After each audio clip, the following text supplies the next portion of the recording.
Le tronçon La Soest-Gampel est officiellement achevé. Au total, ce sont 490 millions de francs qui ont été investis, dont 96% à la charge de la Confédération et 4% assumés par le canton.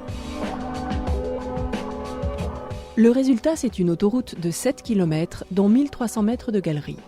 La pièce maîtresse de l'ouvrage est en effet la tranchée couverte de Tourtemagne.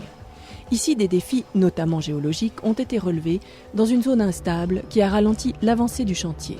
Au final, 12 ans de travaux auront été nécessaires pour réaliser ce tronçon. Début septembre, lors de notre passage sur le chantier, les ouvriers sont en train d'exécuter les derniers travaux d'aménagement. Alors on est en train de poser encore les glissières. Après, il reste surtout encore les marquages. Et de l'autre côté, depuis Tourtemagne jusqu'à Gampel, on fait encore au milieu les éléments du béton. Et après, c'est encore à gauche et à droite un peu des travaux de finition. De faire une formation, de voir comment ça fonctionne, quels sont les points de l'entretien. Plus de 15 corps de métier se succèdent depuis 2 mois. Toutes ces personnes travaillent aux finitions des équipements d'exploitation, électromécanique, tests de sécurité, signalisation et formation des collaborateurs qui seront en charge de l'entretien sont prioritaires. L'équipe logistique teste les procédures de déviation du trafic. Ce nouveau système motorisé leur permet de gagner du temps, mais surtout d'assurer une meilleure sécurité du personnel qui intervient sur l'autoroute. Avant, il y avait des glissières. Donc, on devait venir sur place avec un camion grue, démonter les glissières et puis aller prendre à la main. Après, on avait le système VarioGuard, qui était au système qu'on devait venir sur place aussi avec un camion grue. Donc, lever le VarioGuard, le mettre sur des roulettes et le déplacer avec la grue. Donc ça nous prenait 3 quarts d'heure à 1 heure par côté. Et puis là, il y a un gain de temps parce qu'en 10 minutes, quart d'heure, c'est ouvert. Et puis, on embête moins de personnes, on embête moins les automobilistes. Et puis pour nous, quand on est derrière, on est protégé. S'il y a un véhicule qui vient là et qui ne voit pas où il va, s'il arrive dans la barrière, nous, en étant derrière, on est protégé. Avant, on était sur la voie de roulement. On a quand même les véhicules qui passent à 30-40 cm des clèmes fixes qu'on est en train de poser. À Tourtemagne, ce sont 15 000 véhicules qui transitent quotidiennement. Le rôle de délestage du nouveau tronçon autoroutier va apporter satisfaction à ceux qui sont voisins de la route cantonale et à ceux qui souffrent des bouchons lors de la traversée du village. Les camions, surtout le trafic international, il vient après sur l'autoroute. Alors il diminue surtout le trafic à l'intérieur du village. Et je pense que c'est quand même les gens qui attendent une fois cette ouverture de ce tronçon. Le Haut-Valais et la région, particulièrement la région de Tourtemagne, attendent depuis des années cette autoroute. Aujourd'hui, quand on voit la densité de trafic qu'il y a aux heures de pointe, c'est juste insupportable. De la même façon de Viège, par exemple. Donc ce sera énorme le changement pour eux dès cet automne lorsqu'on va ouvrir officiellement cette autoroute. Je crois que c'est un vrai signal du commencement de la fin. Il y a un mois, la population a été conviée sur le terrain pour découvrir en avant-première les nouvelles installations. Une occasion de parcourir le bitume à pied ou en véhicule non motorisé. Les collaborateurs de l'Office de construction des routes nationales sont présents pour faire découvrir les aspects techniques et les dispositifs de sécurité liés à ces travaux.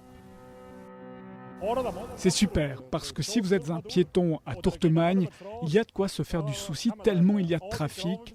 Maintenant, ça va aller beaucoup mieux.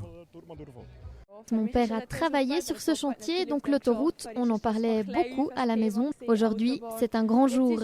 Elle est finalement mise en service. C'est une excellente nouvelle. On aurait dû avoir cette autoroute il y a 5 ans. Non, plus sérieusement, c'est bien qu'on l'ouvre tranche par tranche. J'ai travaillé sur la construction de ce tronçon. Je sais tous les problèmes rencontrés sur ce chantier, alors je savoure vraiment sa mise en service.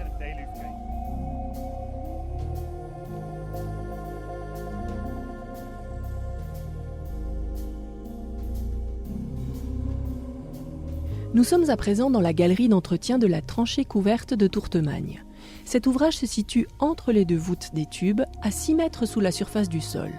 Il accueille les ingénieurs et les hommes en charge de l'entretien des routes nationales. À 1 mois de l'ouverture, ils sont présents pour vérifier le bon fonctionnement des installations techniques et celui des dispositifs de sécurité. Partie est, on a 2. Partie ouest, il y en a aussi 2. Alors l'avantage d'avoir des guides, c'est pouvoir visiter tout le temps les installations techniques, que les gens d'entretien ne sont pas obligés de descendre sur la chaussée, sous trafic. On peut inspecter, on peut contrôler, on peut moderniser les choses sans perturber le trafic dont il est.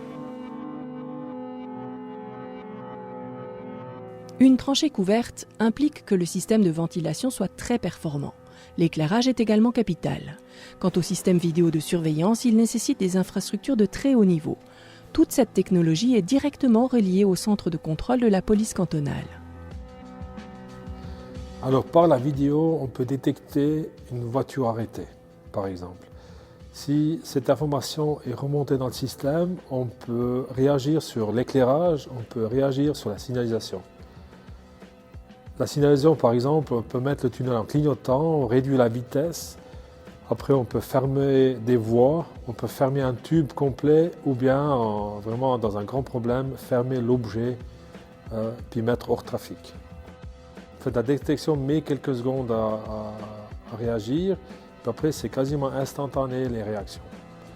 Ça peut aller jusqu'à la fermeture totale, quand même dans un ordre de grandeur de 30 voire 40 secondes.